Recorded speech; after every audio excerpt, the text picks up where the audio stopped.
in rotational mechanics is moment of inertia, which is denoted by capital I. So dimensionally, your moment of inertia is mass into length square. So the SI unit is kg meter square. The dimension will be m1 L square T naught.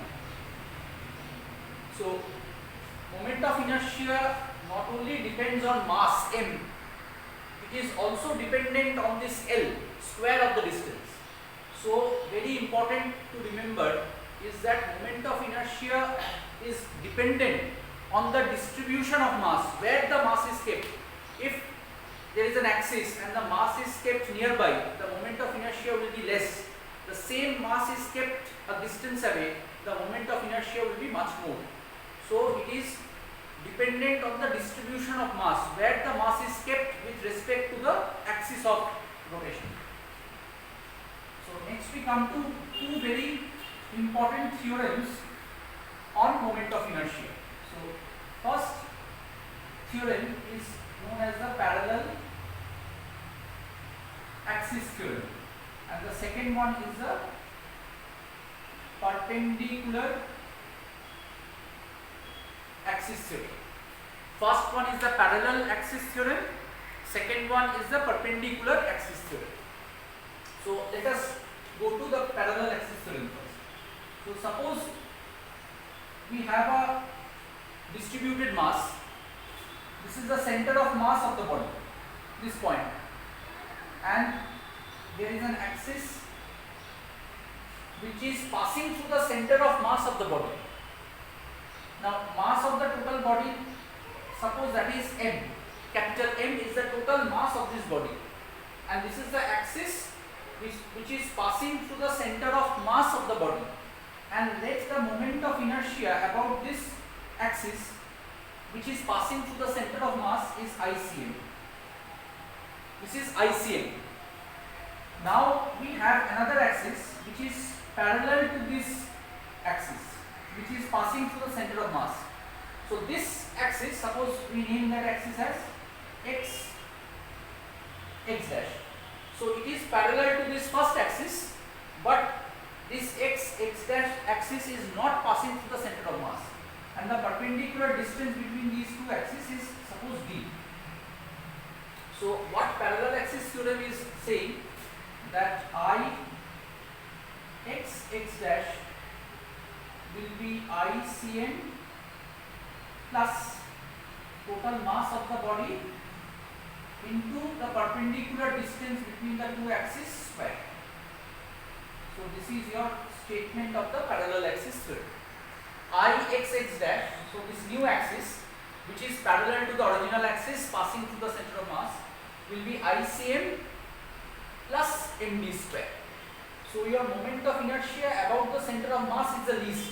So as you move away from the center of mass, you take any axis, your moment of inertia will increase.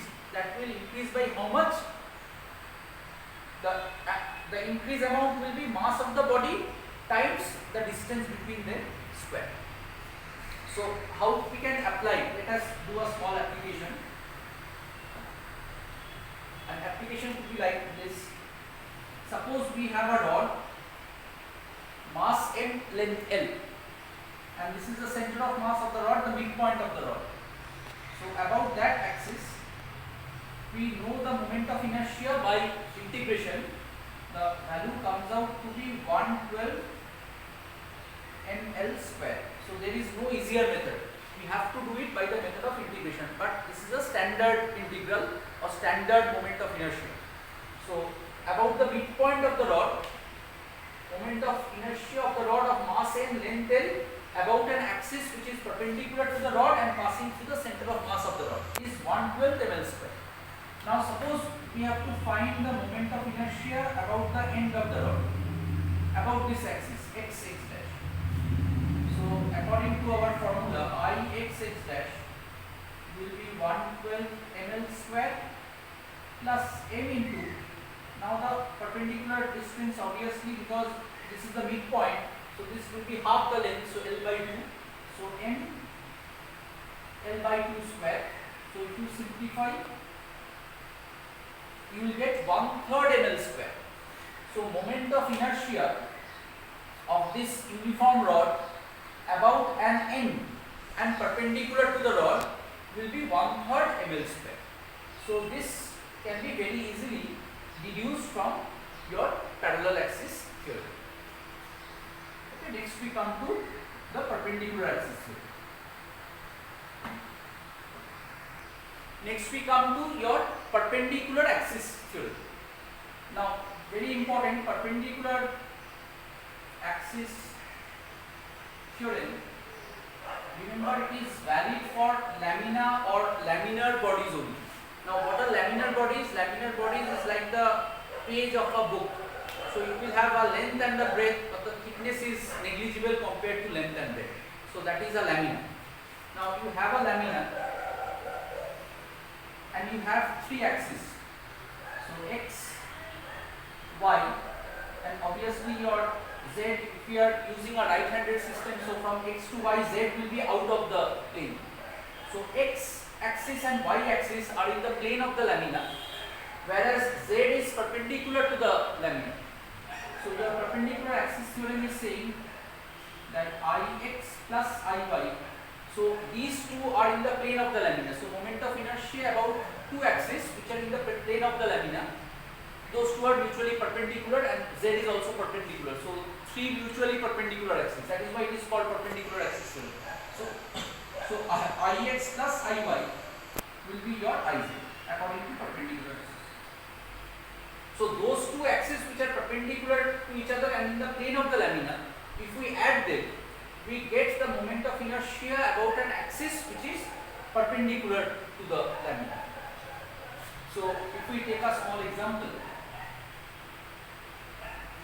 suppose we have a ring. This is a side view of the ring. So mass m and the radius is r. Now the standard axis, obviously for a ring, is the axis passing through the center of the ring and which is perpendicular to the plane of the ring. So the ring is like this, mass m, radius r, center here. So the axis is like this. So about the standard axis, again from integration, your standard moment of inertia comes out to be I is equal to mr square. So this we are getting from standard integration. Now suppose for the ring they have asked to get along any diameter.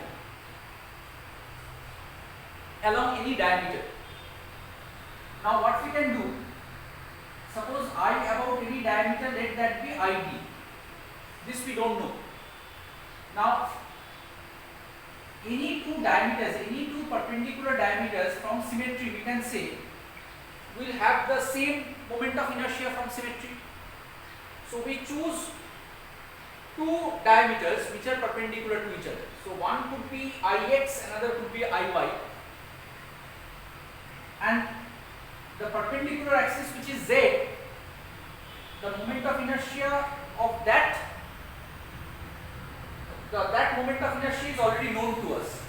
So what we can write, Ix, so this is Ix, this is your I. So Ix will be ID, Iy is also ID, and Iz will now become mr square. So about any diameter, so 2ID is equal to mr square, so it will be mr square by 2. So moment of inertia of a ring about this axis was known, it was mr square, but along any diameter it becomes half mr square. So here we are using the perpendicular axis theory. Topic on rotational mechanics is a very, very important conservation law which is called conservation of angular momentum. The angular momentum L is represented by L cross P. So in the first topic we discussed torque was R cross F. So this is also another important cross product. L is R cross P, where P is the linear momentum, L is the angular momentum.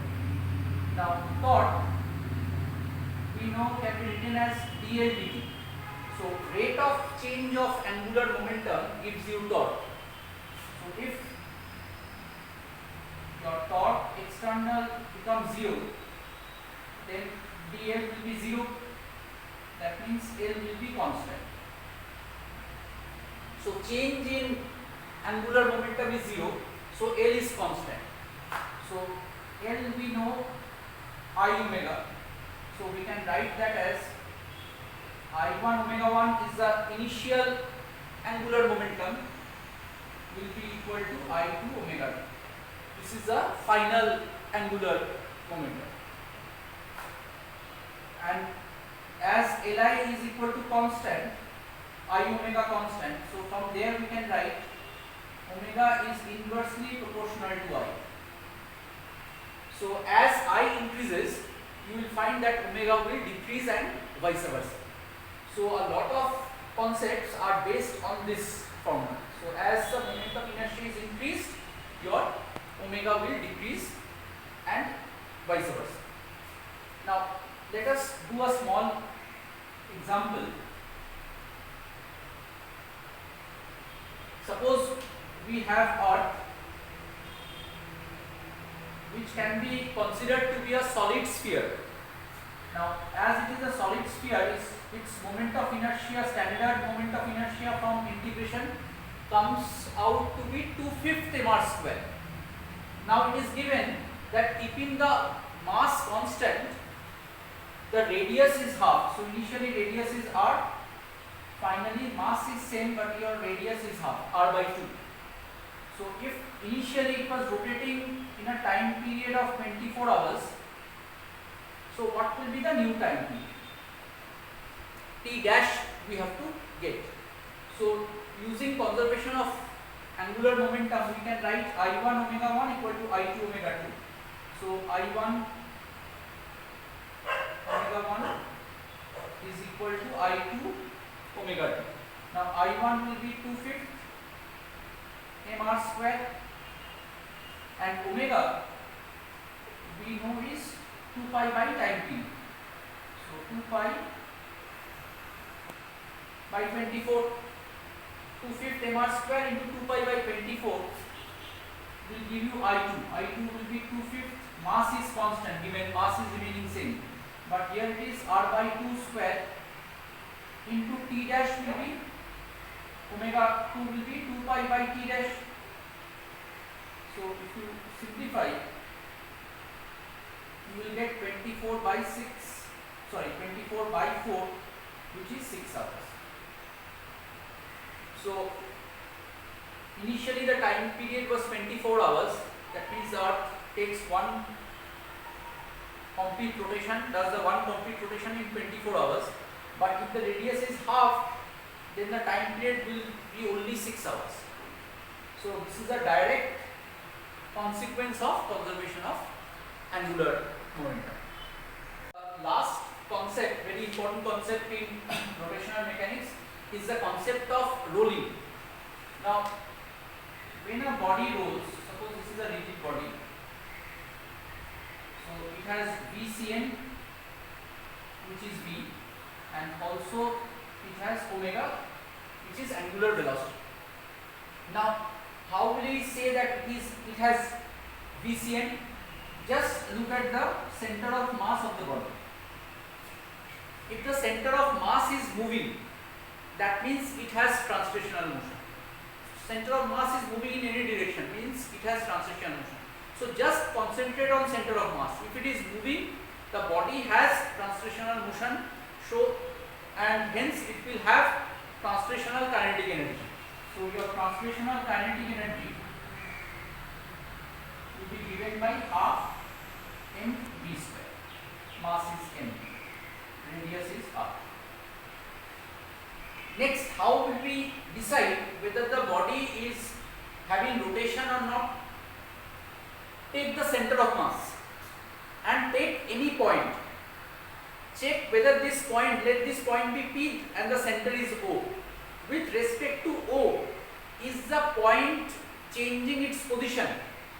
suppose the point is like this, so it is not changing its position. That means the body has only translational motion. But with respect to O, initially the point is like this, and in this given diagram we have taken a clockwise rotation, so the point P after time t will be here. So it is changing its position. So the body has rotational motion also. So it will have rotational kinetic energy. Rotational kinetic energy is half I omega square. Translational kinetic energy is half mv square. Rotational kinetic energy is half I omega square. So when a body is rolling, this v, linear velocity, and this omega, angular velocity, they are not independent. They are connected by this additional relation. So this is a very, very important relation. V is equal to R omega. Again I am repeating, this v, which is linear velocity, and this omega, which is angular velocity, they are not independent, but they are related to this radius according to this relation. V is equal to R omega. So these are my three fundamental equations, 1, 2, 3, and your total energy will be kinetic energy due to translation plus kinetic energy due to rotation. Total kinetic energy of this body will be kinetic energy of translation plus kinetic energy of rotation. Okay, so let us take a small example. This will be easier. Suppose we have a sphere. Okay, let us we did a problem on solid sphere. So now let us take a hollow sphere. Now hollow sphere moment of inertia, standard moment of inertia from integration comes out to be 2/3 mr square. Solid sphere is 2/5 mr square. Now the solid sphere is rolling on a flat surface, horizontal surface. Speed is v and this is omega, radius is r. So we have to get what is the fraction kinetic energy of rotation by its total kinetic energy. What is the fraction of rotational kinetic energy is that of the total kinetic energy. So your kinetic energy of rotation will be half I will be 2/3 mr square into omega square, and your total kinetic energy will be half mv square plus half